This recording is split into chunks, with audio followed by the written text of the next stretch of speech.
Hi hello everybody welcome to our channel మన stars. ఈరోజు ఇంటర్వ్యూలో మన ముందున్న స్పెషల్ గెస్ట్ ఎవరో చెప్పాలి అంటే దీనికన్నా ముందు దీని వెనకాల ఉన్న కథ మనం మాట్లాడుకోవాలి. 2015లో మహేష్ బాబు గారు నటించిన సినిమా శ్రీమంతుడు ఒక మంచి కంటెంట్ ఉన్న సినిమా అని మనందరికీ తెలుసు.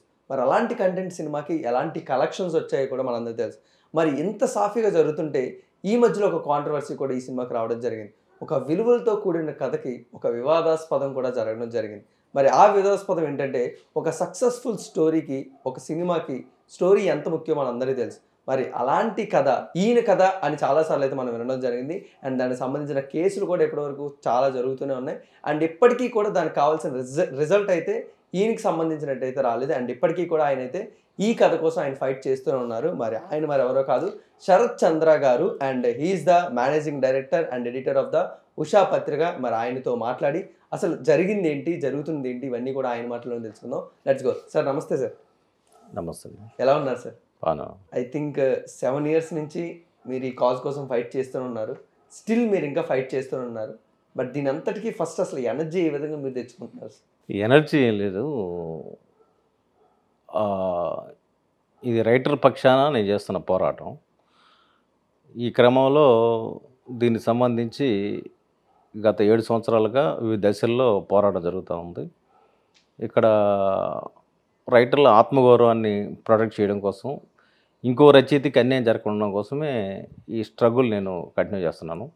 నేను 7 ఏళ్ల క్రితం కూడా చెప్పా. 7 ఏళ్ల క్రితం ఫిల్మ్ ఛాంబర్లో ప్రెస్ని అడ్రస్ చేసేటప్పుడు ఒక జర్నలిస్ట్ అడిగాడు, మీరు డబ్బులు తీసుకొని కాంప్రమైజ్ అవుతారని. 100 కోట్లు ఇచ్చిన కాంప్రమైజ్ గాను అని చెప్పా. రెండోది కూడా ఏం చెప్పానంటే, ఒకవేళ నేను చనిపోతే నా వారసులు, నా భార్య, బిడ్డలు వీళ్ళు కూడా ఉద్యమం చేస్తారు, అంతే తప్ప నో కాంప్రమైజు. ఖచ్చితంగా తప్పు చేస్తే తప్పు చేసిన వాళ్ళకి శిక్ష పడాలనే దగ్గర నేను స్టాండ్ అయ్యి పోరాటం చేస్తాను. సార్ అంటే మీరు చెప్పినట్టే ఈ 7 ఏళ్లలో స్ట్రగుల్ చేస్తూనే ఉన్నాను. ఆ స్ట్రగుల్ అనేది మీకే కాకుండా కొన్నిసార్లు ఫ్యామిలీకి కూడా ఎఫెక్ట్ అవ్వచ్చు. వెదర్ ఇట్ ఈస్ ఫైనాన్షియల్ కావచ్చు, పర్సనల్ టెన్షన్స్ అవ్వచ్చు, స్ట్రెస్ అవ్వచ్చు. బట్ దాని వరకు మీరు ఎంతవరకు వాటిని హ్యాండిల్ చేసుకుంటున్నారు? ఫైనాన్షియల్గా కానీ, ఫ్యామిలీస్లో ప్రాబ్లమ్స్ కానీ, మిగతా వాళ్ళందరూ మీ వైపు వేలెత్తి చూపిస్తూ ఉంటారు. అదేం ప్రాబ్లం లేదు. ఫ్యామిలీ నుంచి ఇంకా ఎంకరేజ్మెంట్ ఉంటుంది. అసలు వాళ్ళు అన్యాయం జరిగితే పోరాటం చేయమనే చెప్తారు. ఓకే. అంటే మీ మాటలు కానీ లేకపోతే మీ జర్నీ కానీ చూస్తుంటే ఎక్కడైతే అన్యాయం జరుగుతుందో అక్కడ న్యాయం జరగాలి, దాని గురించి నేను ఫైట్ చేస్తాను అన్నట్టు మాకు కనబడుతుంది. But what is your final reason sir? అంటే ఫైనల్ మోటో ఏంటి? నేను దేని గురించైనా దీని గురించే నేను కష్టపడతాను, దీని గురించి నేను పని చేస్తాను అన్నట్టు. అంటే దీని గురించి అని కాదు, ఇది యాక్చువల్గా నేను దీన్ని పిక్చర్గా తీయాలనుకున్నాను. ఇది చచ్చేంత ప్రేమ అనే పేరుతో నేను రాసిన నవల ఇది. ఇది స్వాతి మాస్ పత్రికలో 2012లో పబ్లిష్ అయింది. ఈ నవల్ని నేనే ప్రాజెక్ట్ చేయాలి, సినిమాగా తీయాలని నేను సముద్ర అనే ఒక డైరెక్టర్తో నేను నా మిత్రులు కలిసాము, మాట్లాడాము. ఆయన సముద్ర అంటే ఎవడైతే నాకేంటి, సింహరాజు ఈ సినిమాలు తీసిన అతను. బాగుంది, నారా రోహిత్ని పెట్టి తీయాలనుకున్నాం. యాక్చువల్గా నా ఫ్రెండ్కి ఆయన బాలకృష్ణ అభిమాని నారా రోహిత్ పరిచయం ఉంటే, నాకేం నారా రోహిత్ పరిచయం లేదు కానీ ఆయనకి పరిచయం పెట్టి చేయాలనుకుంటున్న నేపథ్యంలో సడన్గా ఈ సినిమా వచ్చిన తర్వాత నా ఫ్రెండ్ ఒక అతను ప్రకాష్ అని ఒక మిత్రుడు, ఏదో నీ కంటెంట్ లాగా ఉంది, ఈ ప్రాజెక్ట్ చేయబోతున్నట్టు తెలుసు అతనికి, మరి నువ్వు సినిమా తీయాలనుకుంటున్నావు, ఇది ఆల్రెడీ శ్రీమంతుడి పేరుతో వచ్చేసింది, మరి ఎట్ట తీస్తావు అని అతను చెప్పిన తర్వాత నేను అప్పుడు సినిమా చూసిన తర్వాత యాజ్ ఈజీగా మక్కి కొట్టాడని అర్థమైపోయింది నాకు. అర్థమైన తర్వాత నేను ఇమీడియట్గా రైటర్ అసోసియేషన్లో నేను 1 of the మెంబరు, పైన డైరెక్టర్ అసోసియేషన్కి వెళ్ళి కొరటాల శివ గారి నెంబర్ తీసుకుంటే నేను ఫోన్ చేసిన తర్వాత వాళ్ళ మిత్రుడో లేకపోతే ఎవరో ఒక ఆయన ఫోన్ తీశాడు, బాబీ అని కూడా ఆయన పేరు. తీస్తే ఈ సినిమా సెలబ్రేషన్ కోసం అమెరికాకు పోయి ఉన్నాడు ఆయన. అంటే శ్రీమంతుడు సక్సెస్ అయిన తర్వాత సక్సెస్ ఎంజాయ్ చేసి వాళ్ళు అయితే బయటికి వెళ్తారు కదా, విదేశాలకు వెళ్ళి 10 రోజులు 10 రోజులు నుండి వస్తారు. అది సహజంగా జరుగుతుంటుంది. నేను ఇట్లాగా సో మాడుతున్నానండి, శరత్చంద్ర మాడుతున్నాను, దీనికి సంబంధించి కంటెంట్ నాదిని నేను ఫీల్ అవుతున్నాను, మరి దీని మీద నేను శివ గారితో మాడాలంటే ఆయన లేరండి, అమెరికా నుంచి వచ్చిన తర్వాత మాడదామన్నాడు. అన్న తర్వాత నాకు ఆయన అమెరికా నుంచి వచ్చిన తర్వాత కూడా ఆయన రిప్లై ఇవ్వాల, ఆన్సర్ నాకు రాలా. నేను అగైన్ మళ్ళీ కాల్ చేస్తే అప్పుడు శివ గారు నాకు మాట్లాడాడు. అప్పుడు మీ దండానికి ఆధారం ఏంటంటే కొన్ని పోలికలు, మీకు ఇచ్చిన కొన్ని పోలికల్ని నేను పంపించా. పంపించిన తర్వాత ఆ పోలికల్లో ఏ ఉన్నాయనే దగ్గర నేను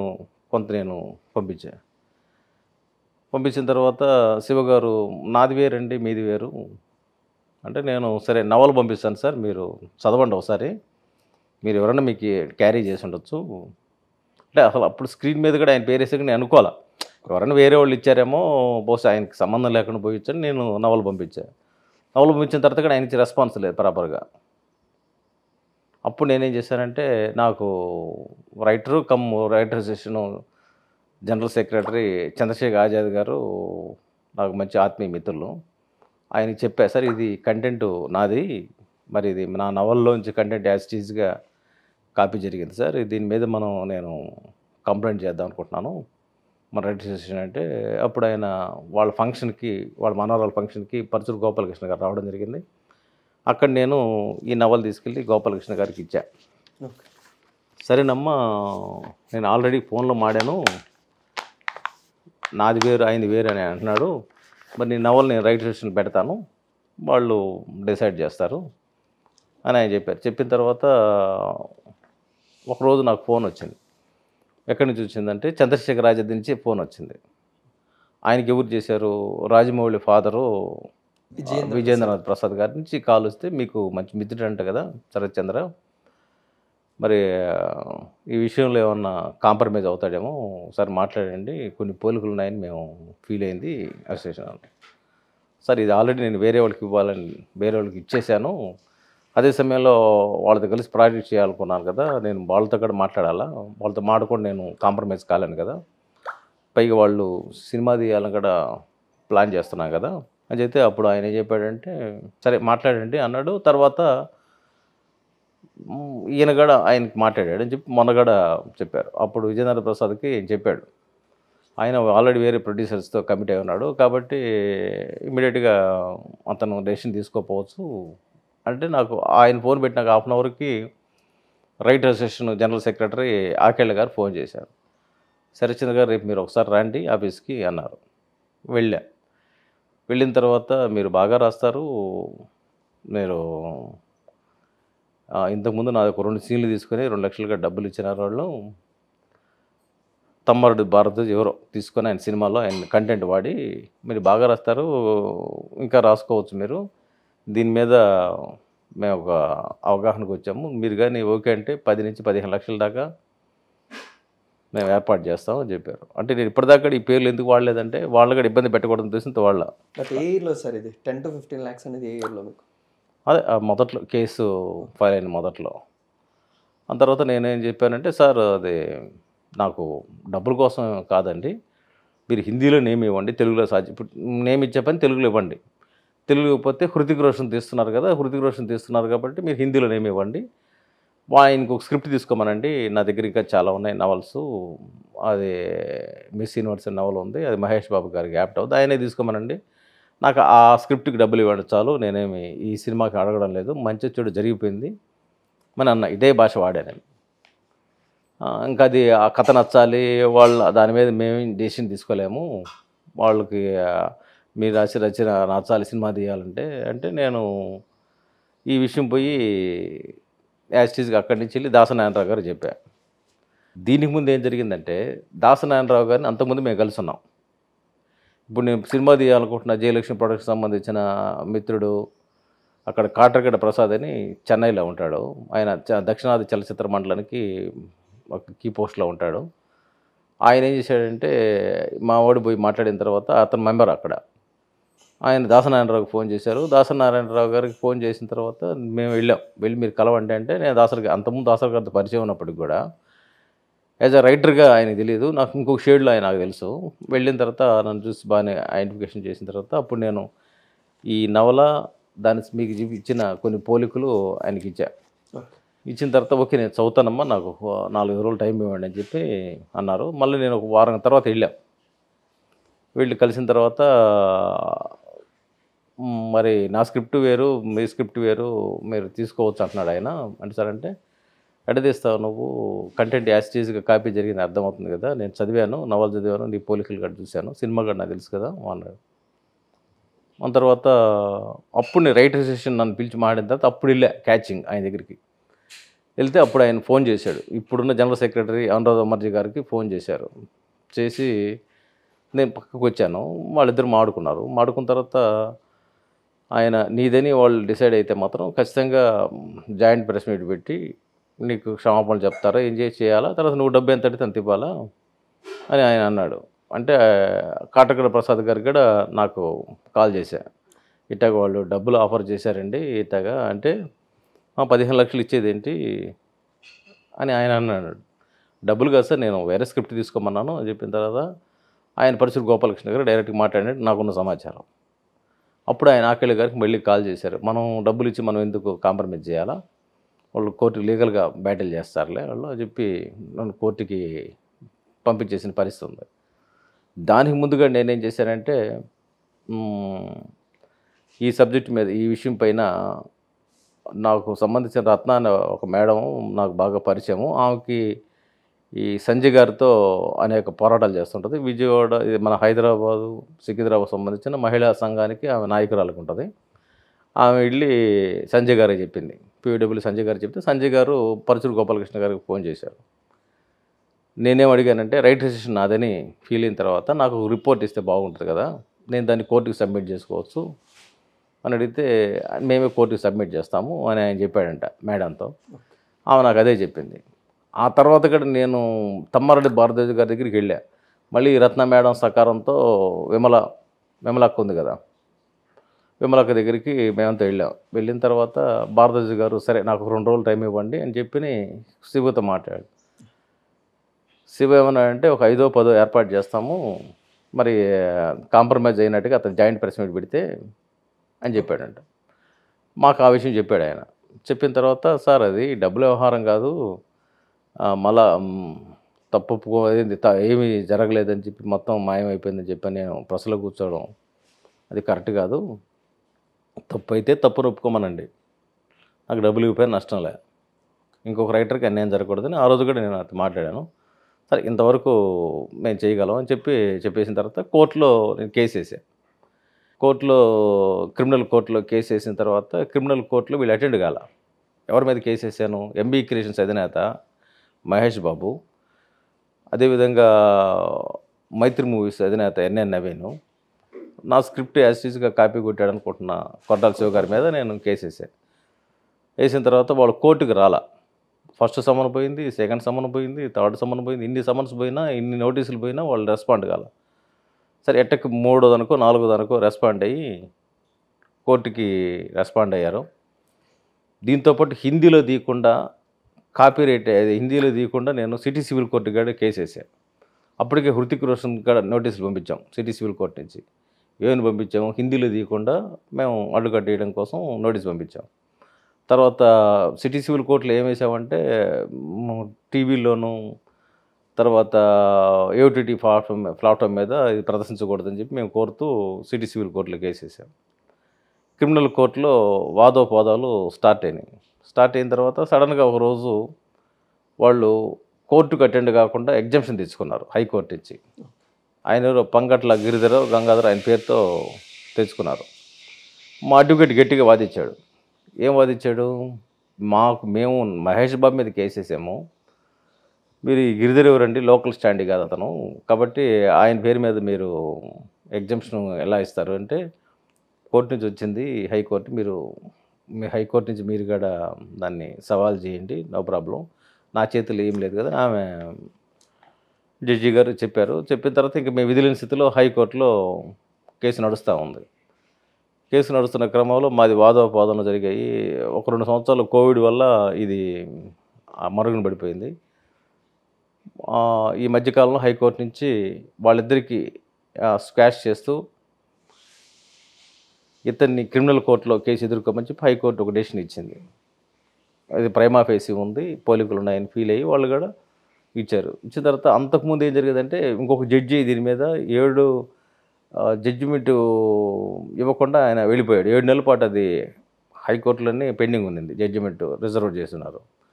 ఈయన వచ్చిన తర్వాత రిజర్వ్ చేశారు, దాన్ని అనౌన్స్ చేశారు. అనౌన్స్ చేసి నాకు అనుకూలంగా నిర్ణయం వచ్చింది. నిర్ణయం వచ్చిన తర్వాత నేను మహేష్ బాబు మీద ఎన్ఎన్ నవీన్కి స్క్వాష్ చేశారు. ముగ్గురికి స్క్వాష్ చేస్తే 2కి చేశారు. నేను దాన్ని సవాల్ చేస్తూ సుప్రీంకోర్టుకి వెళ్ళాలని నేను డిసైడ్ అయ్యాను. తర్వాత శివ గారు సుప్రీంకోర్టుకి అప్రోచ్ అయ్యారు. సుప్రీంకోర్టు ఈ ప్రైమా ఫేసి తర్వాత రైట్ రిజిస్ట్రేషన్ నుంచి నివేదిక ఇవన్నీ మొత్తం మీద వాళ్ళు బేస్ చేసుకొని ఇది కేసు మీరు విత్డ్రా చేసుకుంటారా లేకపోతే నోటీస్ని మేము దీన్ని డిస్మిస్ చేయమంటారా అని అడిగితే వాళ్ళు కేసు వెనక్కి తీసుకున్నాడు. తీసుకున్న తర్వాత సుప్రీంకోర్టులో నాకు అనుకూలంగా నిర్ణయం వచ్చింది కాబట్టి ఆయన క్రిమినల్ కోర్టు ప్రొసీజర్స్ని ఆయన ఎదుర్కోవాల్సిందే అని చెప్పి సుప్రీంకోర్టు డైరెక్షన్ మేరకు ఆయన వెళ్ళాల్సి వస్తే ఆయన ఏం చేస్తాడనేది కాలం తెలియజేయాలి. సార్ జర్నీ మొత్తం చాలా ఆడియన్స్ క్లారిటీగా అర్థమయ్యేలా చెప్పారు. బట్ కోర్టు నుంచి మీకు అనుకున్నట్టు మీకు రిజల్ట్ వచ్చేస్తే what is the final sir? అంటే మీకు ఎలా అయినా కోర్టు నుంచి నాకు తెలిసి కంపెన్సేషన్ తప్ప నాకు తెలిసి ఇంకా కొత్తగా వచ్చేది ఏం లేదని మేము అనుకున్నాం ఆడియన్స్. ఇప్పుడు గ్రామాల్లో ఒక పేద మహిళ లేకపోతే అణగారిన వర్గాల మహిళని అత్యాచారం చేసేసి ఒక 10,000 ఇచ్చేస్తే అమ్మాయి పోయిన శీలం వస్తుందా?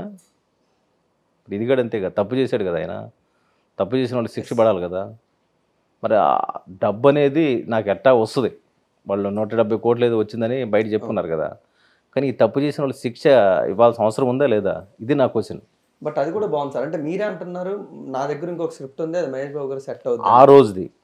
ఆ రోజు నేను కోర్టుకి వెళ్ళకముందు నేను ఇచ్చిన ప్లీ అది. కానీ ఇప్పుడు కోర్టుకి వెళ్ళి ఇది వచ్చిన తర్వాత కోర్టు డెసిషన్ అన్నా రెస్పెక్ట్ చేయాలా, అదే సినిమా పెద్దలని దీని మీద ఒక నిర్ణయం తీసుకోవాలా. ఇప్పుడు ఒకసారి మీ దగ్గర ఉండే లిస్టు చూడండి, అసలు ఏముంది సినిమాలు అనేది మీ పాఠకులకి మీ ప్రేక్షకులకి కూడా ఆసక్తి ఉంటుంది కదా. ఇంత నిర్లజ్జగా కాపీ కొట్టడం అనేది బహుశా ఎక్కడ జరిగి ఉండదు ఇండియన్ సిల్వర్ స్క్రీన్లో, ఎక్కడో కొంచెం. దీనికన్నా ముందు నేను ఒక క్వశ్చన్ అడుగుతాను సార్. సినిమాకి పోలికలు ఉన్న చాలా సినిమాలు ఉంటాయి సార్. వెదర్ ఇట్ ఈస్ ఒకే పేరుతో ఉన్న ఊరి పేర్లు ఉండొచ్చు, లేకపోతే ఒకే ఇప్పుడు లవ్ స్టోరీలు అన్నీ తీసుకుంటే మనం కొత్తగా లవ్ స్టోరీ ఏం క్రియేట్ చేయలేం సార్, అందులోంచి అలా లవ్ స్టోరీ క్రియేట్ చేయగలం. అలాగే రైతుల గురించి ఎంత తీసినా రైతులు పడుతున్న బాధలు మనోభావం ఇవే మనం చెప్పగలం, మనోవేదనలు. దీనికన్నా అంటే ఇలాంటి పోలికలు చాలా ఉండొచ్చు కదా అని ఆడియన్స్ కూడా అంటున్నారు. దానివల్ల మీరేం చెప్తారు దాని గురించి? ఆడియన్స్కే సమాధానం చెప్తా, ఆడియన్స్ కోసమే చెప్తా. ఇప్పుడు నేను కొట్టాల శివ గారు ఒకే తల్లి బిడ్డలం కాదు, కమల పిల్లలం కాదు. నేను ఆయన ఒకే రకం ఎట్లా ఆలోచిస్తాం, సహజం కాదు కదా. నేను నవల్లో దేవరకొండని పెట్టాను, నవలా ప్రాంతం కథా ప్రాంతం. ఈయన దేవరకోట పెట్టాడు, ఇది సాధ్యం అవుద్దా? అంటే పేరు ఒకలాంటివి పెట్టకూడదా సార్? అంటే జస్ట్ అడుగుతా, సాధ్యం అవుతుందా? సాధ్యం అవ్వదు, కానీ ఒకలాంటి పేర్లు పెట్టకూడదా అందుకే చెప్తున్నాను. నేను దేవరా టైటిల్ అని ఉంది, ఇప్పుడు దాని గురించి నేను ఇక్కడికి వస్తున్నా. దేవరకొండ పెట్టాను, దేవరకోట పెట్టాడు. మీ ప్రేక్షకులు అర్థం కావడం కోసం చెప్తున్నా. అంటే ఒక పోలిక 2 పోలికలు ఉంటే వదిలేద్దాం, వరుసగా 20-30 పోలికలు ఉన్నప్పుడు ఎలా వదులుతారనేది కదా ఇప్పుడు క్వశ్చన్. ఆల్రెడీ రైటర్సేషన్లో అతిరథ మహారథులు పెద్దవాళ్ళు మేధావులు అందరూ ఉన్నారు కదా, వాళ్ళంతా డిసైడ్ చేశారు కదా కాపీ అనే విషయంలో సందేహం లేదు. కానీ మీ ప్రేక్షకుల కోసం చెప్తున్నాను. నేను దేవరకొండ పెట్టాను. హీరో హీరోయిన్ ఒకే ఊరు, సినిమాలు అంతే, నవళ్ళు అంతే, అవును కదా. శృతి హాసన్ది మహేష్ ఒకే ఊరు కదా. తర్వాత హీరో తండ్రి దేవరకొండ ప్రాంతాన్ని వదిలిపెట్టి వెళ్ళాల్సిన పరిస్థితి రావడం, ఎవరు జగద్బాబు. నా నవల్లో అదే ఉంది, సినిమా అదే ఉంది. హీరో తన తండ్రి స్వగ్రామంలోకి ప్రవేశించడం, ఎందుకు ప్రవేశించాడు, కారణం ఏంటి? హీరో అక్కడ సినిమాలో అయితే హీరో తెలుసుకుంటాడు, హీరోయిన్ తెలుసుకుంటుంది. ఎట్లా అంటే ఇక్కడ నా నవల్లో పెట్టిన కంటెంట్ ఏంటంటే, ఈ అబ్బాయిని ప్రేమిస్తున్నట్టుగా వాళ్ళ అమ్మకి చెప్తుంది, వాళ్ళని మంత్రి కొడుకు నేను ప్రేమిస్తున్నాను అని చెప్పిన తర్వాత వాళ్ళమ్మ షాక్ అయ్యి, నువ్వు అసలు చదవాల్సిన అవసరం లేదు, నువ్వు వచ్చేయమంటుంది. ఎవరు చచ్చిపోతే ఈ ఊర్లో దీపావళి చేసుకోవాలనుకుంటున్నావు, వాడు కొడుకోడు, నువ్వు అక్కడ ఉండాల్సిన అవసరం లేదంటది. వీడు నేను నిన్ను ప్రేమిస్తున్నా వెంటబడుతుంటే అమ్మాయి ఒకటి చెప్తుంది, నువ్వు నన్ను ప్రేమిస్తున్నావు, మాకు మాత్రం మీ నాన్న సావు కావాలంటది. అసలు మా నాన్నకి ఆ ఊరికి ఏంది రిఫ్ట్ ఏముంది, ఏం ఘర్షణ ఉంది, ఏం జరిగిందని తెలుసుకోవడానికి అమ్మాయి కూడా చెప్పకుండా ఊర్లోకి ఎంటర్ అవుతాడు. సినిమాలు అంతే, నవల్లో కూడా అంతే కదా. అంటే ఇప్పుడు మీ నవల్లోని నాన్న చావు కావాలని కోరుకుంటారు, బట్ సినిమాలో కోరుకోరు కదా సార్. నా నవల్ కంటెంట్ చెప్తున్నా మీకు, మీరు చెప్తున్నారు. అంటే అక్కడ ఏం చేస్తున్నాడు వీడు, ఆ అమ్మాయి ఏం చేస్తుంది, ఒక బుక్ చూపిస్తుంది. బుక్ చూపించిన తర్వాత పలాని వ్యక్తి కొడుకు కదా నువ్వు అంటది. నా నవల్లో కూడా పలాని వ్యక్తి కొడుకు కదా నువ్వు అని అంటది. కాబట్టి ఎవరు చచ్చిపోతే మా ఊర్లో దీపావళి చేసుకోవాలనుకుంటున్నావు, వాడి కొడుకు నువ్వు, అందువల్ల అప్పటి నుంచి రిజెక్ట్ చేస్తా అమ్మాయి వాళ్ళ లవ్ని. బట్ అక్కడ సినిమాలో అలా కాదు కదా సార్, పెద్దోళ్ళు అని నీ చరిత్ర నీకు తెలియదు, మీ నాన్నలు మీ ఊరు అంటే యాజ్ చీజ్గా బెటర్. కాపీ చేసేవాళ్ళు చిన్న చిన్న మార్పులు చేసుకుంటారు. కానీ హీరోయిన్ ఊర్లోకి హీరోయిన్ తెలియకుండా ఎంటర్ అయ్యాడు కాలేదా? అది కరెక్ట్. ఎంటర్ అయ్యాడు కదా. Enter అవుతాడు. ఎంటర్ అయిన తర్వాత ఊర్లో ఏం చేశాడు వీడు, తర్వాత ఇద్దరు ఒకే ఊర్లో ఒకే కాలేజ్ చదువుతూ ఉంటారు. Yes. సినిమాలు అంతే, నవళ్ళు అంతే. అంటే ఎక్కడి దగ్గర పోలికలు ఉండాలి కదా, ఎక్కడికి తేడాలు ఉండాలి కదా. వాళ్ళకి ఒకే కాలేజ్ చదవడం ఎట్లా సాధ్యం అవుద్ది, నవల్లోను సినిమాలోను. తర్వాత హీరో ఎంటర్ అయిన తర్వాత హీరో ఏం చేస్తాడు, ఊర్లో పాఠశాల పునరుద్ధరించడం, రవాణా సౌకర్యాలు పునరుద్ధరించడం, రోడ్లు వేయడం ఇవన్నీ చేస్తాడు Okay. నవల్లో. సినిమాలో అదే కదా ఆయన చేసింది. దానికి ఏం చెప్పాడు, శ్రీమంతుడని ట్యాగ్ లైన్ వేసుకున్నాడు. ఏది, దత్తతనే ట్యాగ్ లైన్ వేసుకున్నాడు. చేసిన పని ఏంటి, ఒక డెవలప్మెంటే చేస్తారు. ఆ ఊరు డెవలప్మెంట్ కదా. నా నవల్లో కూడా అంతే కదా, యాజ్ ఈజ్ కదా. అంటే నేనేమంటానంటే మక్కి కాపీ కొట్టడం అనేది వాళ్ళకి సాధ్యం కాక వదిలేశారేమో, కానీ ఇంకా చాలా కంటెంట్ ఉంది నా దగ్గర. అవన్నీ తీస్తే ఇంకా అద్భుతమైన చిత్రం వచ్చేది. తర్వాత హీరో తన గ్రామంలో చేసే అభివృద్ధి హీరోయిన్కి తెలియకుండా ఆపాడు నవల్లో.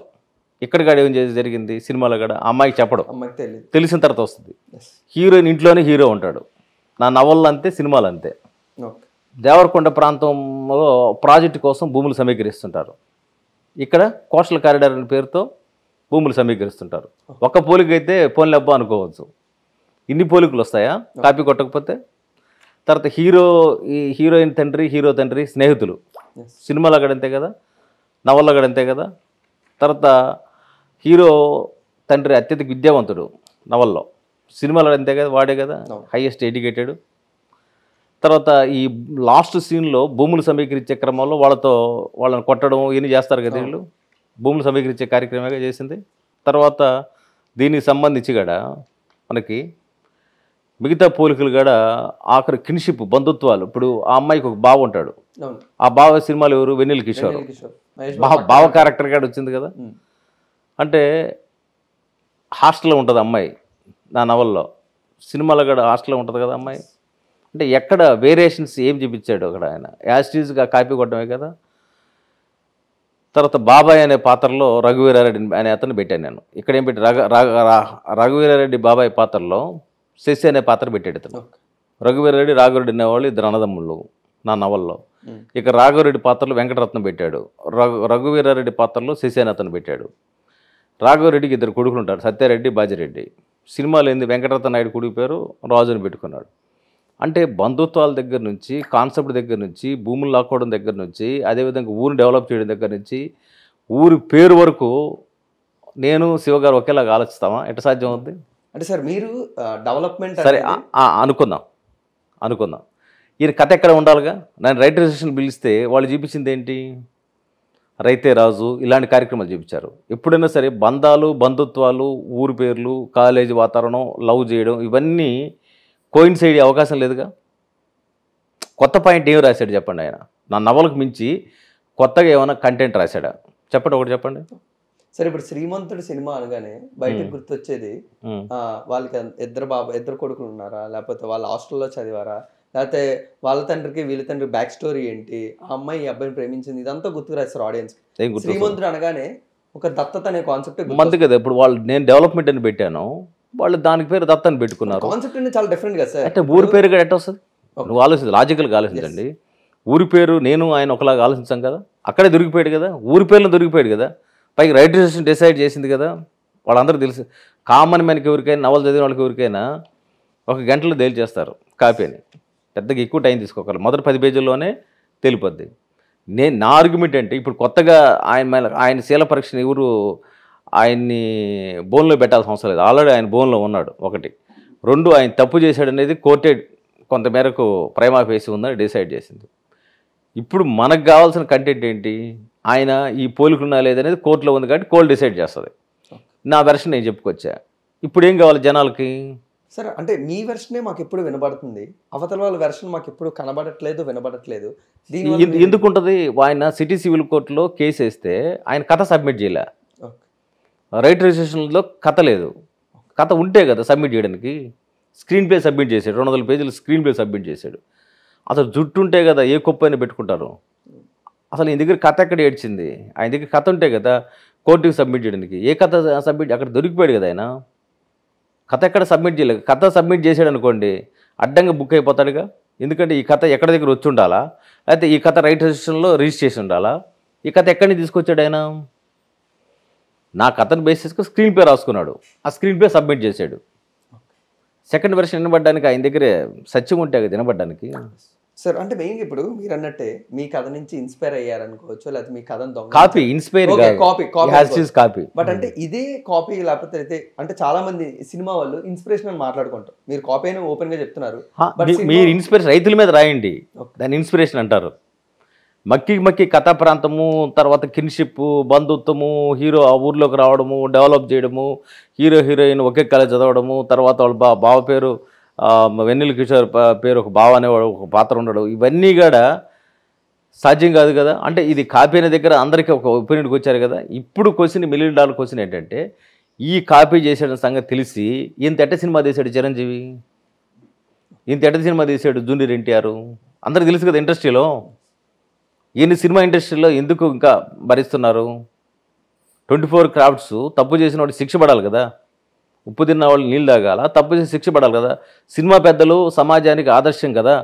సమాజంలో వాళ్ళు ఏం చెప్తుంటారు, సమాజం మొత్తం మారడం కోసం ఎన్టీఆరే మన సీఎం అయ్యాడు. ఒక సినిమాలో పాత్రల మీద, ఎథిక్స్ మీద, వాల్యూస్ మీద గౌరవం పెరిగింది. మనం హీరో అంటే ఏమనుకుంటాం? మనం హీరో అంటే సమాజాన్ని అన్యాయాలు ఎదుర్కొనే వ్యక్తిని హీరో అంటాం. మరి హీరో వెర్షిప్ అంటే ఏంటి?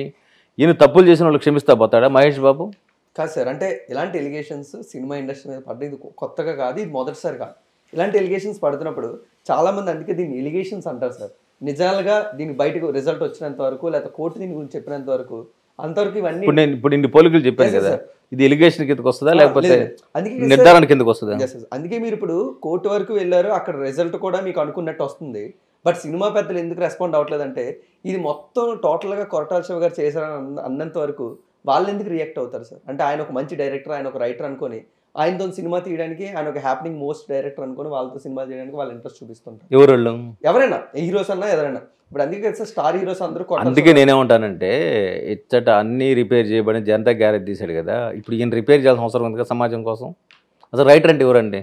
బ్రహ్మకి ప్రతి సృష్టి, అంతే కదా రైటరు. మేము కథ రాస్తేనే కదా సీరియల్స్ వస్తాయి, సినిమాలు వస్తాయి. ఆ సినిమా బై ప్రోడక్ట్గా మీలాంటి వాళ్ళ ఛానల్స్ ఉంటాయి, సినిమా క్లిప్పింగ్స్ ఉంటాయి, ఇన్ని ఉంటాయి. కాబట్టి రైటర్ అనేవాడికి వాడికి సంబంధించి రెస్పెక్ట్ ఉండాలి కదా. కాబట్టి రైటర్ల ఆత్మగౌరవం కోసమే కదా నేను ఫైట్ చేస్తున్నాను. ఒక కథని కాపీ కొడితే అతను కాపీ కొట్టాడు సంగతి తెలిసి కూడా ఈ సినిమా సమాజానికి సంబంధించిన పెద్ద పెద్ద సందేశాలు ఇచ్చే ఎన్టీఆర్, చిరంజీవి గారు, లేకపోతే మళ్ళీ మహేష్ బాబు ఎట్ట వాళ్ళతో సినిమాలు తీస్తారు మళ్ళీ. అందుకని ఇప్పుడు నేను పెట్టే తాజా డిమాండ్ ఏంటంటే, కొరటాల శివ తప్పు చేశాడని భావిస్తే సినిమా పెద్దలు అతని సినిమా రంగం నుంచి బహిష్కరించండి. ఇంకా తప్పు చేశారని భావిస్తే ఆల్రెడీ రైట్ మీ దగ్గర ఉంది, నివేదిక ఉంది, అందరికీ తెలుసు. దాసరి గారు చెప్పాడు, నేను పేర్లు కూడా చెప్పాను కదా ఓపెన్గా. ఎట్ట పెడతారు ఇంకా ఇండస్ట్రీలో? మీరు తప్పు చేసిన వాడిని మీరు క్షమించుకుంటా పోతారా? రేపొద్దున మర్డర్ చేసినోడు కూడా మీ సొంత మనిషి అయితే మర్డర్ చేస్తే వదిలేస్తారా? అట్టగా ఇంకెందుకు న్యాయం, చట్టం ఎన్నెందుకు? కాబట్టి రాజ్యాంగ ప్రకారంగా నేను ఫైట్ చేస్తున్నా. యాజ్ పర్ అబైండ్ కాన్స్టిట్యూషన్ ప్రకారం నేను ఒక పౌరుడిగా నా హక్కుల కోసం చేస్తాను. కానీ వాట్ అబౌట్ ఫిల్మ్ ఇండస్ట్రీ? మీడియాకి పోవద్దు, అక్కడ పోవద్దు, ఇక్కడ పోవద్దు అంటున్నప్పుడు మీరు బాధ్యత తీసుకోండి. ఇప్పుడు నేను చెప్పేది ఏంటంటే, డబ్బుల కోసం నేను స్ట్రగుల్ చేయడం, నేను చూడడం డబ్బులు కాదు. కానీ మీరేం చేస్తున్నారు సినిమా పెద్దలుగా? ఈరోజు మా అసోసియేషన్ ఉంది, మీరేం చేస్తున్నారు?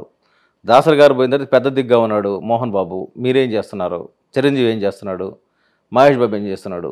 ఒక రైటర్ ఎంతకాలం ఫైట్ చేస్తాడండి? 7 సంవత్సరాల పాటు నేను హైకోర్టుకు పోయాను, సిటీ సివిల్ కోర్టుకు పోయాను, క్రిమినల్ కోర్టుకు పోయాను, ఇన్నిసార్లు పోయాను కదా. ఎంతో కొంత నేను ఖర్చు పెట్టుకున్నాను కదా. మరి ఎక్కడి నుంచి వస్తాయి డబ్బులు రైటర్కి? మీరేమో నా సినిమా బేస్ చేసుకుని 170 కోట్లు ఎంతో సంపాదించుకున్నారు. నేను మాత్రం బాధితుడిగా మారి నా కథ మీద మీరు బతికి 170 కోట్లు సంపాదించుకొని మీరు మాత్రం ఒక అడ్వకేట్ని పెట్టుకొని మీరు కోర్టుకి ఎక్కకూడదా మీరు తిరుగుతారు. నేను నిన్నగా మొన్నగా అటెండ్ అయ్యా సిటీ సివిల్ కోర్టులో. మేము తిరగడం ఏంటి? ఇది మీరు సామాన్యుల తరఫున వాళ్ళని ప్రశ్నించరా? ఒక కాకి చచ్చిపోతే మిత్రమా, ఈరోజు నాతో పోదు ఈ అన్యాయం. ఒక కాకి చచ్చిపోతే పైన 100 కాకులు అరుస్తాయి. కానీ ఒక రైటర్కి అన్యాయం జరిగితే మీరు ఎందుకు పెన్ డౌన్ చేయలేదు? కొరటాల శివ అనబడే వ్యక్తి తప్పు చేశాడని మీకు ప్రతి రైటర్కి తెలుసు, ప్రతి సినిమా పెద్దకి తెలుసు.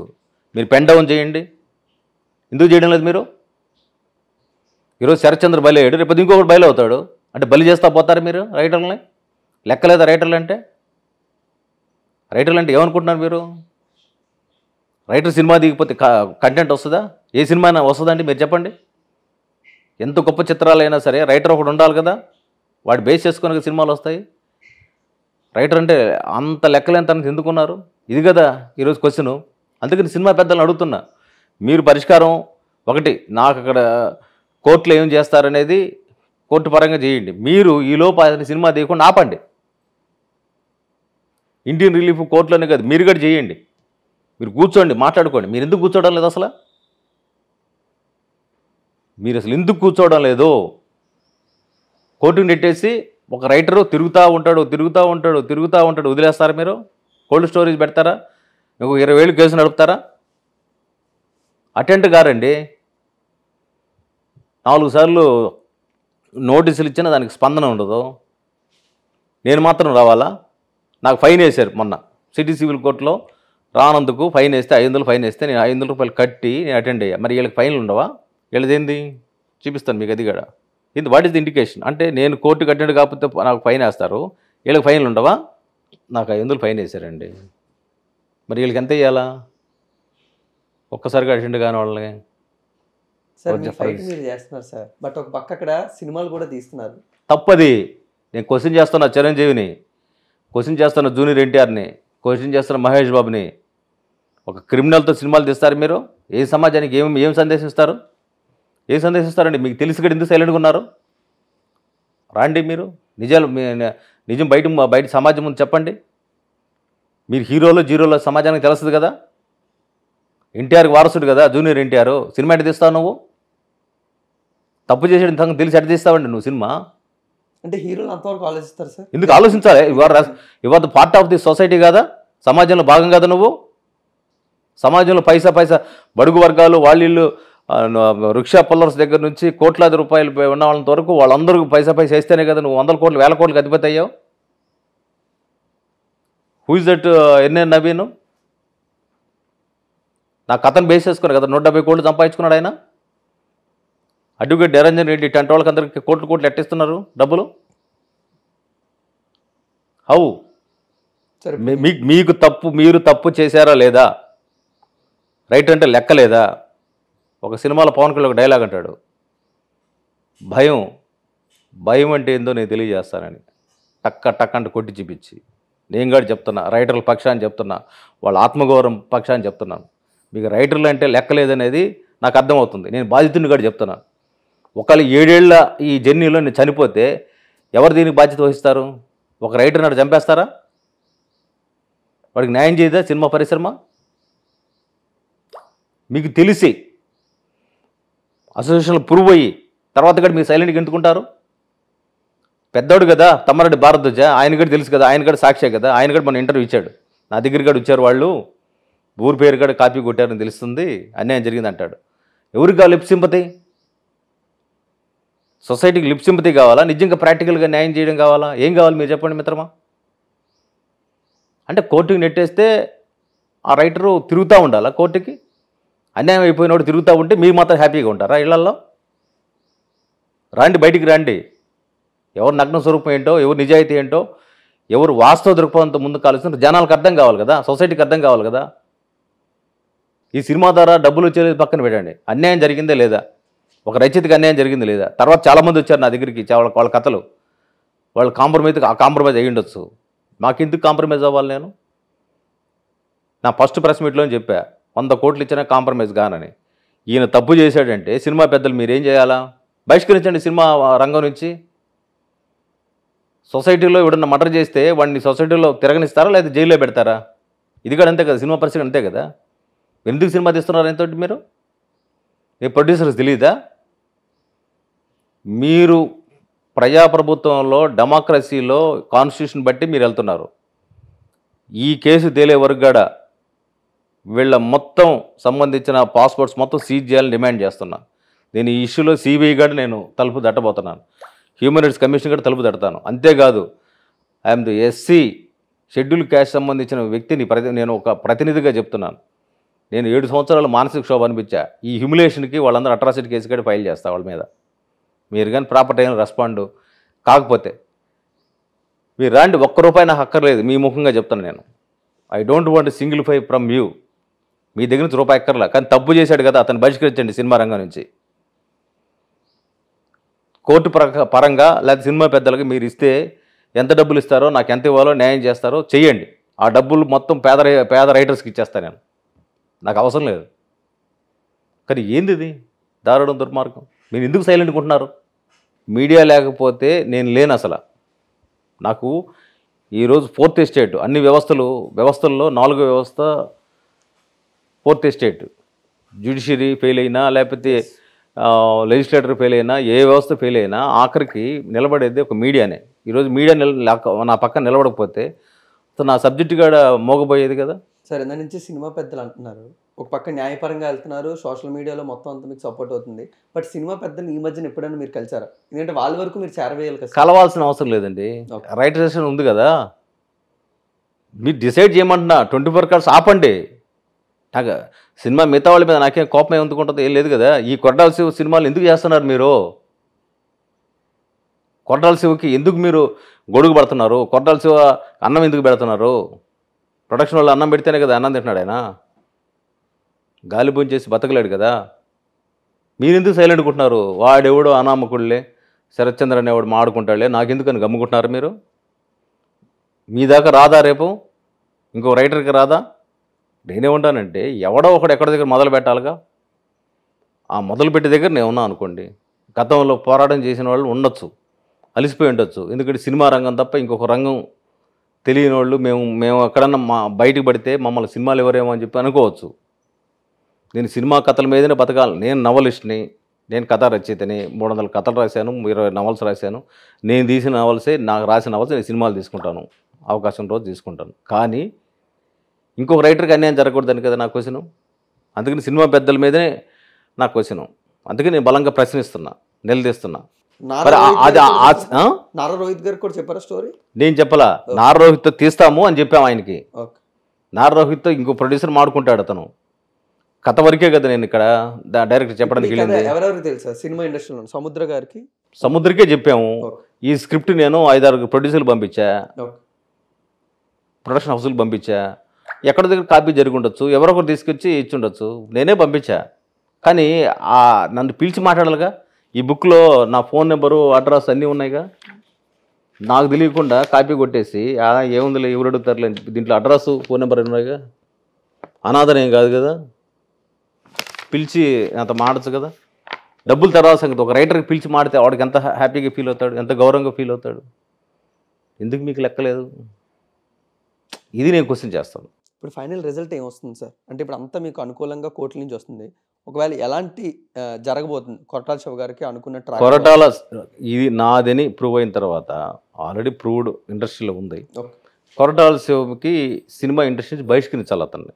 మీరు అనుకున్నది కదా సార్, కోర్టు ఎలాంటిది ఇస్తుందని నేను అదే చెప్తున్నాను, సినిమా పెద్దలకి చెప్తున్నాను. సినిమా పెద్దలు మీ జడ్జిమెంట్ కానీ కోర్టు పక్కన పెడదాం. కోర్టు ప్రూవ్ అయితే మీరు అతను ఇంక సినిమా రంగంలో లేకుండా బహిష్కరించండి. కోర్టు నాకు కాంపెన్సేషన్ ఇస్తుందా, లేకపోతే ఆయన జైలు శిక్ష ఇస్తుందా చూసుకుందాం. దీని కాపీరైట్ యాక్ట్ని బట్టి 3 సంవత్సరాలు 7 సంవత్సరాలు జైలు శిక్ష ఉంది. నన్ను హ్యూమిలేట్ చేశారు కాబట్టి వీళ్ళందరి మీద అట్రాసిటీ కేసు ఫైల్ చేస్తా. 7 సంవత్సరాలు అందరూ జైలుకి కూర్చుంటారు, ఇంక్లూడింగ్ మహేష్ బాబు కూడా పోతాడు. ఎందుకంటే రెస్పాండ్ కాలేదు.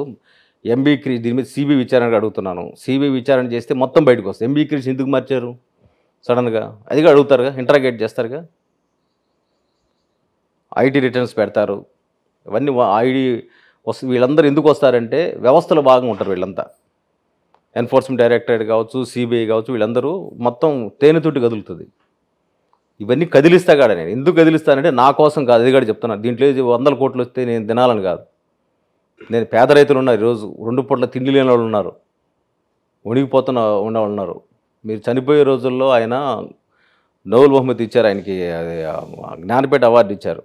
రావూరి భారద్వాజ పాకుట్రాలు రాసిన అన్నం లేని రోజుల్లో బతికాడు ఆయన, అక్షరాలనే నమ్ముకున్నాడు. ఇటువంటి పేద రైతులు చాలామంది ఉన్నారు, వాళ్ళకి డెడికేట్ చేస్తాను నేను. అంటే రైటర్స్ పక్షాన నిలబడి ఫైట్ చేయాలనే ఉద్దేశంతో నేను ముందుకెళ్తున్నాను. ఇక్కడేం ఇంకొక కాన్సెప్ట్ కాదు. మీరు ఇటువంటి వ్యక్తుల్ని ఒక్కరిని బహిష్కరించారనుకో రెండోసారి భయపడతాడుగా. రెండోసారి సినిమా తీయాలనుకుంటే ఏ డైరెక్టర్ అయినా ఆ రైటర్ దగ్గరికి పోతాడుగా. వీళ్ళు తీసుకుంటా ఉంటారు, రైటర్లు ఏం మాట్లాడకూడదు, వాళ్ళు కోర్టు చుట్టూ తిరుగుతుండాలా. ఈలోపు అవతల అవతల వైపు వాదిచ్చే లాయర్లు మేనేజ్ చేసుకుంటారు. ఇవన్నీ చాలా జరుగుతున్నాయి కదా ఇండస్ట్రీలో. విజయేంద్ర ప్రసాద్ గారు ముందు మీకు చెప్పడం జరిగింది, వేరే వాళ్ళతో మాట్లాడించి ఏదైనా వీలుంటే చేయించండి. అదే విజయేంద్ర ప్రసాద్ గారిని మీరు డైరెక్ట్గా వెళ్ళి కలవడం కూడా జరిగింది. అంటే RRR Part 2 గురించి కూడా ఏమైనా ఉందా అని మాట్లాడడం కూడా జరిగింది ఆయన. అలాంటప్పుడు దీని గురించి ఏమైనా డిస్కషన్ చేశారు విజయేంద్ర? నేను చేయలే, అసలు చేయలేదు. ఓకే. అంటే మీకు అవకాశం అంటే నా కోర్టులో ఉన్నప్పుడు అది ఎంత మాట్లాడదలుచుకోలేను. నేను ఏంటో ఆయన తెలుసు, నేను కోర్టులో ఉన్నప్పుడు అవన్నీ మాట్లాడడం కూడా కరెక్ట్ కాదు కదా. సరే, ఇప్పుడు మీరు కూడా సినిమా రంగంలోకి రావాలనుకునే నేను రావాల్సిన అవసరం లేదు సినిమా రంగంలోకి. నేను రైటర్ని. తెలుసు సార్, మీరు నాకు నా రచన నచ్చితే ఎవరన్నా వస్తే నేను ఫ్రీగా ఇస్తాను, వాళ్ళు రమ్మనండి. ఎందుకురా కాపీ కొడతారు అనేది నా క్వశ్చన్. మనం తమిళనాడుకు పోతున్నాము, కేరళకు పోతున్నాము, అక్కడి నుంచి తీసుకొస్తున్నాం కంటెంట్. ఎందుకు మన రైటర్లు ఉన్నారు కదా. నేను అందుకే మ్యాగజైన్ పెట్టా, ఉషా పత్రిక. ఎస్, నేను OTT ప్లాట్ఫామ్ మీద కూడా మల్టీపర్పస్తో నేను ఈ మ్యాగజైన్ తీసుకొచ్చి, అంటే రాబోయే రోజుల్లో రైటర్లకి ఒక షెల్టర్ ఇవ్వాలని, రైటర్లకు సంబంధించిన రచనా వ్యాసంగాన్ని వాళ్ళు OTT ప్లాట్ఫామ్ మీద సినిమాల మీద వాళ్ళు తీసుకునే కంటెంట్ని నిర్మాతలు చేరేసి ఒక అనుసంధాన ప్రక్రియ ఒకటి చేపట్టా. సార్, అంటే మీ నవల్స్లోని కమ్లీ కానీ లేకపోతే చచ్చేంత ప్రేమ కానీ సమాహారం కానీ చాలా బాగా పాపులర్, చాలా ఎక్కువ మంది దాన్ని చదవడానికి ఇంట్రెస్ట్ చూపిస్తుంటారు.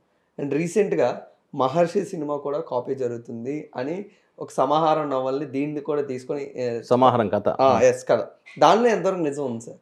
అంటే ఇలా ఎందుకు ఓన్లీ మహేష్ బాబు గారి సినిమాల మీద ఎక్కువ పడుతున్నారు? ఇప్పుడు మీకు నేను దాని మీద కూడా కోర్టుకి వెళ్ళేవాడిని. ఓకే, డబ్బులు పెట్టలేక తిరగలేక నా టైం వాల్యుబుల్ కదా. నేను దీనికే సిటీ సివిల్ కోర్టుకి వెళ్ళాను, క్రిమినల్ కోర్టుకి వెళ్ళాను. నేను విజయవాడ నుంచి వచ్చేది పనిగా, మీ 12 తారీఖు ఉంది, లాస్ట్ టైం మీరు రాలేదు అని.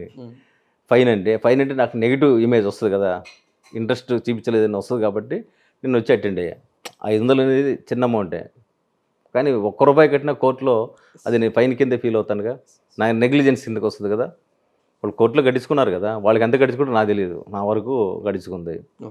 అందుకే నేనేమంటానంటే దాని మీద ఇంకోసారి మాడతాను, దాని మీద కూడా కోర్టుకి వేస్తాను. అది యాజ్ కాపీ అనేది కూడా మీకు కంటెంట్ పంపిస్తాను, మీరు చదువుకొని మీరు కాదోలుగోదో మీరే చెప్పండి. ఎందుకు సార్ ఓన్లీ మహేష్ బాబు గారి సినిమాల మీద? అది నాకు తెలియదు. కంటెంట్లో సామాజిక నేపథ్యాలు, వాస్తవానికి కూడా ఇది కూడా వెలుగొండ ప్రాజెక్ట్, మీకు అది కూడా చెప్పాలి వ్యాలిడ్ పాయింట్. ఈ నవల ఎట్ట వచ్చింది మీకు మైండ్లోకి అని అడిగారు ఫస్ట్. ఈ నవల రావడానికి నేను ఒక కార్పొరేషన్ చైర్మన్గా పనిచేసిన కాలంలో వెలుగొండ ప్రాజెక్ట్ సంబంధించి నేను అక్కడికి వెళ్ళిన తర్వాత అక్కడ పాఠశాలలు లేవు, రోడ్లు లేవు. వాళ్ళందరూ కలిసి నీళ్లు బారే ప్రాంతంలో 50,000 ఖరీదు చేసే ల్యాండ్ 5 లక్షలకి 10 లక్షలు పెరుగుతుంది ఆ ప్రాజెక్ట్ వస్తే. వీళ్ళకి మాత్రం ఆ ప్రాజెక్ట్ పేరుతో వాళ్ళ భూములు తీసుకున్నారు, కానీ వాళ్ళకి స్కూల్ లేదు, రోడ్లు లేరు, వాళ్ళ పిల్లకాయలు కూడా దౌర్భాగ్య పరిస్థితులు ఉన్నారు, దిక్కుముక్కులు అనాథలాగా ఉన్నారు. నేను పోతే అక్కడ మీటింగ్ పెట్టారు మా వాళ్ళు, అంటే ఇంకా అక్కడి నుంచి అక్కడే ఉన్నారు, ఇంకా వాళ్ళని తరలించాల. ఏంది ఇట్టాగ ఉంది పరిస్థితి, రోడ్డుగా లేదు, ఏంది పరిస్థితి అంటే ఇట్టాగ ప్రాజెక్ట్ కోసం ఈ ఊరు తీసేసుకున్నారు, ఇంకా మేము బిక్కుమంటున్నాం, స్కూల్ వెళ్ళిపోయింది అని చెప్పారు. అంటే నీళ్లు బారే ప్రాంతంలో ఆ ప్రాజెక్ట్ వస్తే 5 లక్షలు కరడం ఏంటి, వీళ్ళకే 50,000 తాగిపోవడం ఏంటి, వీళ్ళు బతుకు చెప్పని అప్పుడు వాళ్ళు అన్నారు, మాకు కూడా భూమి పరిహారం ఇస్తే బాగుంటుందని.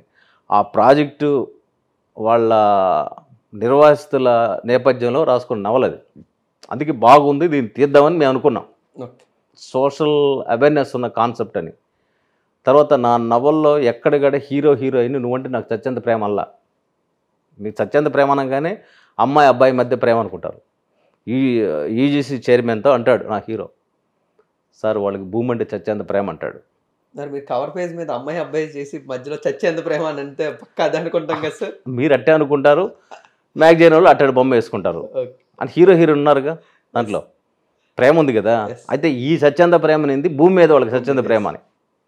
సార్ వాళ్ళు భూమి అంటే ఎందుకు వాడు ఆఫీసర్ ఎందుకు వెళ్తాడంటే, వాళ్ళు 20 సంవత్సరాల నుంచి జరుగుతున్న స్ట్రగుల్ని ఫుల్ స్టాప్ చేయాలంటే ఒక మంచి అధికారి రావాలా.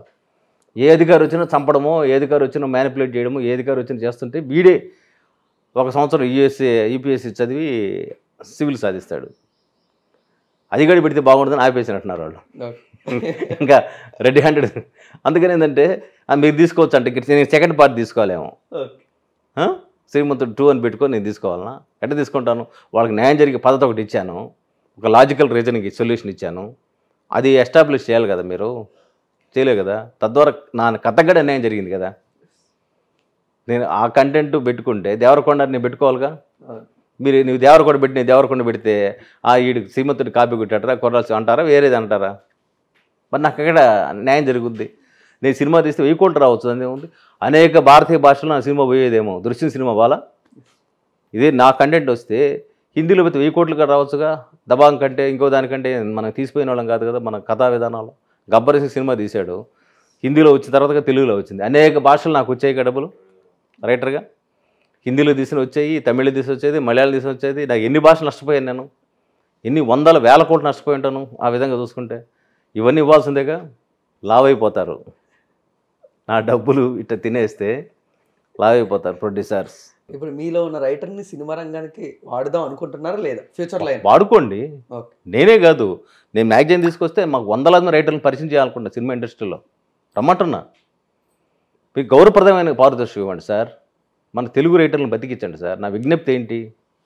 ఇప్పుడు నేను 6 నవళ్ళు 6 సీరియల్స్ ఇస్తున్నాను. తెలుగు రైటర్లు పాపం వాళ్ళు మేము ఇచ్చే డబ్బులు చాలా తక్కువ ఉంటాయి కదా పబ్లికేషన్స్. ఏదో బలరాం గారు ఘనంగా ఒక నవలకి ₹1,00,000 ఇస్తున్నాడు. ఆయన కళాభోజుడు కాబట్టి, సాహితీ భోజుడు కాబట్టి ఆయన చేస్తున్నాడు.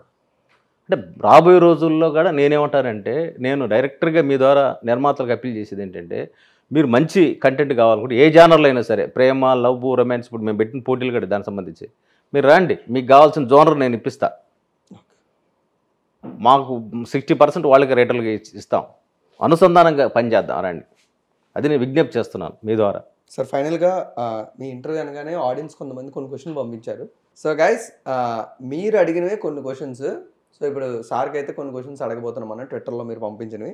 Sir first of all Vikram అడుగుతున్నారు, ఒకవేళ శ్రీమంతుడి సినిమా నిజంగా మీ స్టోరీ అయితే దాన్ని రిలీజ్ చేసినప్పుడు మీకు స్టోరీ క్రెడిట్స్ మీకు ఇస్తుంటే ఈ డిస్కషన్ ఇక్కడితో ఆపేస్తారు. కోర్టులోకి వెళ్ళింది కదా సబ్జెక్టు, కోర్టు డెసిషన్ చేయాలి కదా. ఓకే.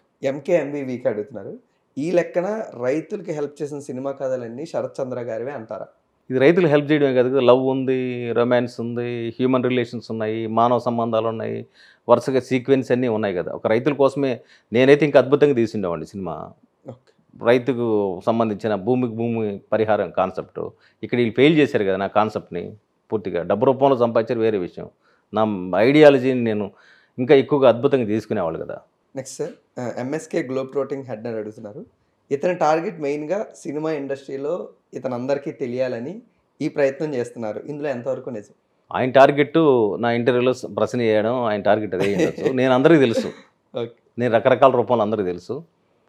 రైటర్గా నేను ఫెమిలియర్, నాకు ప్రత్యేకమైన ప్రచారం అవసరం లేదు. నేను మీడియాకి కూడా దూరంగా ఉంటా, ఈ రైటర్గా దూరంగా ఉంటా. నెక్స్ట్ రణ్వీజ్ అడుగుతున్నారు, do one thing, me release novels అన్నీ షేర్ చేస్తే మేము అన్నీ సెర్చ్ చేసి ఏ సినిమాకి ఏది దగ్గరగా ఉందో మేమే చూసి చెప్తాం అంటున్నా. చెప్పండి, సమాహారం కథ పంపిస్తాను, నా నెంబర్ నోట్ చేసుకోమనండి, 9849241286. ఆ కథ పంపిస్తాను, ఇది ఏ సినిమాకి దగ్గరకు ఉందో మీరే జడ్జ్ చేయండి. టక్కర దొంగ సార్ ఆయన ఐడి పేరు. మీరు చెప్తుంది రైతు డెవలప్మెంట్ కోసం మీ స్టోరీలో, బట్ శ్రీమంతుడి సినిమాలో ఉన్నది గ్రామ దత్తత కోసం. దత్తతకి రైతు డెవలప్మెంట్కి చాలా డిఫరెన్స్ ఉంది కదా అంటున్నా. ఇప్పుడు ₹1000 రద్దు అయింది, ₹1000 పెడితే ₹500 నోట్ ఇస్తాము. 500 ₹1000 అంటారా, ఇంక వేరే పేరు అని ఉందా దానికి కదా. నేను డెవలప్మెంట్, వాడు ఊర్లో కోసం డెవలప్ చేస్తాడు, మీరు అది పేరు మార్చారు అంతే. ఓకే, కాన్సెప్ట్ అదే కదా, హ్యాస్టీజ్. ఓకే. నెక్స్ట్ సార్, లోకేష్ సముద్రాలు అడుగుతున్నారు, శరత్ చంద్ర గారిని చూస్తుంటే నాకు శ్యామ్ సింగారాయ్లో నాని గారిని చూస్తున్నట్టు అనిపిస్తుంది. ఆయన ఒక నవల్ రైటర్గా, అందులో కూడా ఒక పబ్లికేషన్స్ చేస్తూ ఉంటారు. నేను ఆ సినిమా చూడలే. నాని గారు నాకు సహజ నటుడు, మంచి ఆర్టిస్ట్. ఓకే. గ్జాండీ అడుగుతున్నారు సార్, మెయిన్గా ఆయన ఏం అడుగుతున్నారంటే, ఇప్పుడు మెయిన్గా శరత్ చంద్ర గారికి ఎలాంటి కంపెన్సేషన్ ఆయన ఎదురు చూస్తున్నారు? ఇఫ్ ఇన్ కేస్ ఆయన గెలిస్తే, అంటే మీరు గెలిస్తే మీరు ఎలాంటిది కంపెన్సేషన్ ఎదురు చూస్తున్నారు? శ్రీమంత్ టీం నుంచి కానీ, లేదా కొరటాల శివ నుంచి కానీ, ఎవరి నుంచి? భారతీయ భాషల్లో ఏ భాషలో ఈ సినిమా తీసినా తన హక్కులు నాకే రావాలి, ప్రపంచ భాషలో తీసినా నాకే రావాలి. ల్యాండ్ బేస్డే కదా అవతార్ సినిమా, ఏ భాషలు తీసినా దాని రాయల్టీ ఒక రైటర్గా నాకు రావాలి. ఇక ఇక్కడేం చేస్తారనే దగ్గర కోర్టు ఏ డెసిషన్ తీసుకొని నేను రెస్పెక్ట్ చేస్తాను. శివ గారు తప్పు చేశాడని కోర్టు భావించినా, సినిమా పెద్దలు భావించినా అతని సినిమా ఇండస్ట్రీ నుంచి బహిష్కరించాలి, ఇది clear. Sir next Akshay Kumar అడుగుతున్నారు sir, if in case Sarath Chandra గారికి నెక్స్ట్ సినిమాలో కొరటాల శివ గారు రైటర్గా ఛాన్స్ ఇస్తే ఆయన చేస్తారా లేదా? ఛాన్స్ ఆయన ఇచ్చేది ఏంటి? ఆయనే జైలు పోయి కూర్చుంటాడు కదా, ఆయన నాకు ఛాన్స్ ఇచ్చేదేమో. ఓకే. జైలుకి పోవడం తప్పు అప్రూవ్ అయితే జైలుకి 7 ఏళ్ళు జైలు శిక్ష ఉంది కదా. నాకు వేరే వాళ్ళు ఛాన్స్ ఇస్తే సంతోషపడతా. ఓకే. ఇతర డైరెక్టర్లు ఉన్నారు కదా, రాజమౌళి లేకపోతే ఇంకొకరు ఛాన్స్ ఇస్తే నేను హ్యాపీగా ఫీల్ అవుతా. Okay sir. Abhi A to Z అసలు శరత్ చంద్ర గారు ఇప్పటి వరకు ఎన్ని నవలు రాశారు? చెప్పాక 20 పైన నవల్స్, ఆ బుక్లో డీటెయిల్స్ ఉన్నాయి, బుక్ తీసుకెళ్ళండి. నా కథలకు వచ్చిన ప్రైజుల డీటెయిల్స్ కూడా దాంట్లో పెట్టాను, మీ దగ్గర తీసుకెళ్ళండి. పూర్ణ గారు అడుగుతున్నారు, అసలు శరత్ చంద్ర గారు ఇంత డిస్కషన్ పెట్టకుండా ఆయన దగ్గర ఉన్న టాలెంట్తో డైరెక్ట్గా ఒక సినిమా చూపించి లేకపోతే ఒక సినిమాకి స్టోరీ అందించి ఆయన టాలెంట్ ఏంటో చూపించుకోవచ్చు కదా. నేను టాలెంట్ హంటింగ్ కాదు, ఆల్రెడీ నా టాలెంట్ రైటర్గా ప్రూవ్డ్, ఇప్పుడు ఎడిటర్గా ప్రూవ్డ్. కాబట్టి నా టాలెంట్ వాళ్ళ దగ్గర ప్రూవ్ చేయాల్సిన అవసరం లేదు. మంచి సాహిత్యాన్ని సమాజానికి అందించాలనుకుంటున్నాను. మీకు చెప్పాను కదా, యజ్ఞం నేను ప్రపంచ స్థాయి కథలు పోటీ పెడుతున్నాను. అందులో గాలివాన పాలగం పద్మరాజు రాసింది వరల్డ్ క్లాసిక్, ప్రపంచ స్థాయి కథ అది. యజ్ఞం అనే కథ సమాజంలో ఇంకా వివక్ష ఉంది అని చెప్పిన ఆడ కొడుకుని చంపుకునే కథ అది. ఇటువంటి సాహిత్యం, సమాజాన్ని కదిలించే సాహిత్యం సృష్టించాలనేది నా ఆలోచన. కాబట్టి నేను ఒక మంచి సాహిత్యాన్ని ప్రపంచానికి అందించాలనుకుంటున్నాను. ప్రత్యేకంగా నేనేం ప్రూవ్ చేసిన అవసరం లేదు. నా దగ్గర అనేక నవల్స్ ఉన్నాయి, అనేక జానర్స్, లవ్, రొమాన్స్, తర్వాత బ్లాక్ మ్యాజిక్, అన్ని రకాలు ఉన్నాయి, హ్యూమన్ ఎమోషన్స్ ఉన్నాయి. ఎవరైనా వస్తే ప్రొడ్యూసర్స్ పోయి తమిళనాడు వాళ్ళు కేరళ దగ్గరికి పోవడం కంటే మా దగ్గర రండి. నేను ఫ్రీగా నవలు ఇవ్వడానికి సిద్ధంగా ఉన్నా. నా నవల్స్ ఆల్రెడీ పబ్లిష్ అయిన నవల్సే ఉన్నాయి. Final question sir, the master in story teller అడుగుతున్నారు, శరత్ చంద్ర గారు సినిమాలన్నీ చూసి నా కాపీ అని అంటున్నారు కదా ఇప్పుడు శ్రీమంతుడు సినిమాని, అసలు ఆయన రాసిన నవల్స్ చదివితే మనకి ఎన్ని కాపీలు దొరుకుతాయా అని అంటున్నారు. చదవండి, చదివి నా నవల్స్ అన్నీ కూడా నా వెబ్సైట్లో ఉంటాయి, చదివి భవిష్యత్తులో అన్నీ క్రియేట్ చేసి పెడతాను. దాంట్లో చదివి మీకు ఏం కావాలో అది తీసుకోండి. అదే సమయంలో మంచి సాహిత్యాన్ని ప్రజలకు ఇవ్వండి, చైతన్యం కలిగించే నవల్స్ ఇవ్వండి. అది నేను ఎలక్షన్ సిస్టమ్ మీద రాసిన నవల, దాంతోనే నేను రైటర్ సెషన్లో మెంబర్ అయ్యా, ఎన్నికల వ్యవస్థ మీద, బ్లాక్ బాక్స్ అని. ఆ రోజు చిరంజీవి కోసం రాసిన నవల, అది ఇంకా పెండింగ్లోనే ఉంది. చిరంజీవి తీస్తేనే సినిమా ఇస్తానని చెప్పి ఆ నవల ఇస్తానన్న, నా దగ్గర ఉంది. చిరంజీవి గారు అడిగితే ఆ నవల ఇవ్వడానికి సిద్ధం. అంటే మిమ్మల్ని ఎవరైనా అప్రోచ్ అవ్వాలి కానీ మీరు మాత్రం ఎవరిని అప్రోచ్ అవ్వాలి, ఎందుకంటే సార్ కొన్ని స్టోరీలు అంటే జనాలకు తెలియాలి అంటే మన సైడ్ నుంచి కూడా కొంచెం ఒక అడుగు ముందుకు ఉండాలి కదా. ఇప్పుడు మీరు చెప్తున్నాను కదా, నేను ఆల్రెడీ నేను అప్రోచ్ అయితేనే కదా పత్రికల్లో పడతాయి. నవ్య, స్వాతి, ఆంధ్రభూమి, ఇవన్నిటికీ మేము ఓపెన్గా పంపిస్తాం. ఓపెన్ కాంపిటీషన్లో రమ్మంటున్నాం. బట్ పత్రికల వరకు ఆగిపోతున్నాయి కదా సార్ అవి. అది రమ్మంటున్నాం. అందుకే ఇప్పుడు నేను పెట్టిన కాన్సెప్ట్ ఓటీటీ ప్లాట్ఫామ్లో మీరు కథలు నవలలు పోటీ, వెలగపూడి ఉగాది నవలలు కథలు పోటీ పెట్టాము. ఈ నవలల కథల పోటీ ఏంటంటే మాకు వచ్చిన నవల్లో ది బెస్ట్ నవల్స్ని ఓటీటీకి, సినిమాకి ప్రమోట్ చేయడం. నేను ప్రమోట్ అవ్వడం కాదు, వీళ్ళ కోసం నేను నిర్మాతలు కలుస్తా.